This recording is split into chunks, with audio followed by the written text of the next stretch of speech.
വർഷക്കാലം സമസ്ത കേരള ജംഇയ്യത്തുൽ ഉലമ നിർവഹിച്ചുകൊണ്ടിരിക്കുന്നത്. ആ സമസ്ത കേരള ജംഇയ്യത്തുൽ ഉലമ 100ാം വാർഷികത്തിലേക്ക് എത്തി നിൽക്കുമ്പോൾ മഹാനായ വരക്കൽ മുല്ലക്കോയ തങ്ങൾ തുടക്കം കുറിച്ച ഈ പ്രസ്ഥാനം ഇന്നും അഭിമാനത്തോടുകൂടി ഈ പ്രസ്ഥാനം മുന്നോട്ട് പോയിക്കൊണ്ടിരിക്കുന്നു.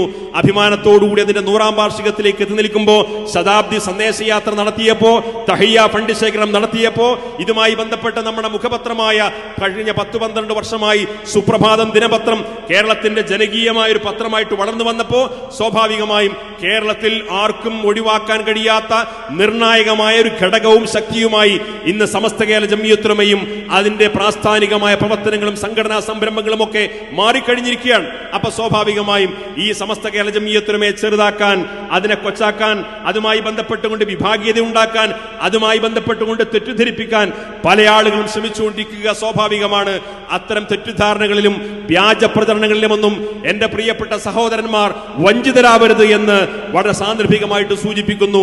അത്തരം തെറ്റിദ്ധാരണകൾ പരത്തുന്ന ആളുകൾ കൃത്യമായി അതിന്റെ എല്ലാം നിജസ്ഥിതി എന്താണെന്ന് കൃത്യമായി പരിശോധിച്ചുകൊണ്ട് അതിന്റെ സത്യാവസ്ഥ കൃത്യമായി മനസ്സിലാക്കിയിട്ട് ഈ സമുദായത്തിൽ ഭിന്നിപ്പുണ്ടാക്കാൻ ശ്രമിച്ചുകൊണ്ടിരിക്കുന്ന ഇരുട്ടിന്റെ ശക്തികളെ തിരിച്ചറിയണമെന്നാണ് സാന്ദർഭികമായിട്ട് സൂചിപ്പിക്കാനുള്ളത്.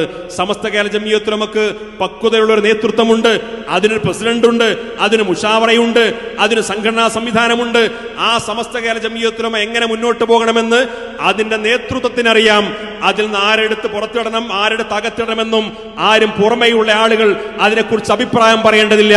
അങ്ങനെ പുറത്താക്കാനും അകത്താക്കാനും ഒക്കെ ആർക്കെങ്കിലും താല്പര്യമുണ്ടെങ്കിൽ ക്രിക്കറ്റ് കളിക്കുന്ന കുട്ടികളുണ്ടാവും ഗ്രൗണ്ടുകളിൽ, അവിടെ പോയി അമ്പയർമാരായി നിൽക്കുക എന്നല്ലാതെ സമസ്ത കേരള ജംഇയ്യത്തുൽ ഉലമയുമായി ബന്ധപ്പെട്ടുകൊണ്ട് അത്തരം കാര്യങ്ങൾ ഇടപെടാൻ ആരും വരേണ്ടതില്ല എന്ന് സമസ്തയുടെ എളിയ പ്രവർത്തകരായ ഞങ്ങൾക്ക് അഭിമാനത്തോടുകൂടി പറയാൻ സാധിക്കും. അത്രയും ആത്മാഭിമാനത്തോടുകൂടി തലയെടുപ്പോടുകൂടി നിലനിൽക്കുന്ന ഒരു ഉജ്ജ്വലമായ നേതൃത്വം ഈ പ്രസ്ഥാനത്തിനുണ്ട്. ആ നേതൃത്വത്തിന്റെ ആഹ്വാനങ്ങൾക്കും ഉപദേശങ്ങൾക്കും നിർദ്ദേശങ്ങൾക്കും അനുസരിച്ചുകൊണ്ട് നമ്മുടെ മഹല്ല് സംവിധാനങ്ങൾ, നമ്മുടെ മദ്രസ സംവിധാനങ്ങൾ, നമ്മുടെ സംഘടനാ സംവിധാനങ്ങൾ, നമ്മുടെ സ്ഥാപനങ്ങൾ, നമ്മുടെ കുടുംബജീവിതം ഉൾപ്പെടെ, വ്യക്തിപരമായ ജീവിതം ഉൾപ്പെടെ ആ മഹാന്മാരായ പണ്ഡിതന്മാരുടെ തർബിയത്തിലായി വളർന്നു വരുന്ന സാഹചര്യം ഉണ്ടാകണം. അതിനാവശ്യമായ പിന്തുണയും പ്രോത്സാഹനവും എല്ലാം എല്ലാവരുടെയും ഭാഗത്തുണ്ടാകണമെന്ന് കൂടി സൂചിപ്പിച്ചുകൊണ്ട് ഈ മനോഹരമായ മനുഷ്യജാലിക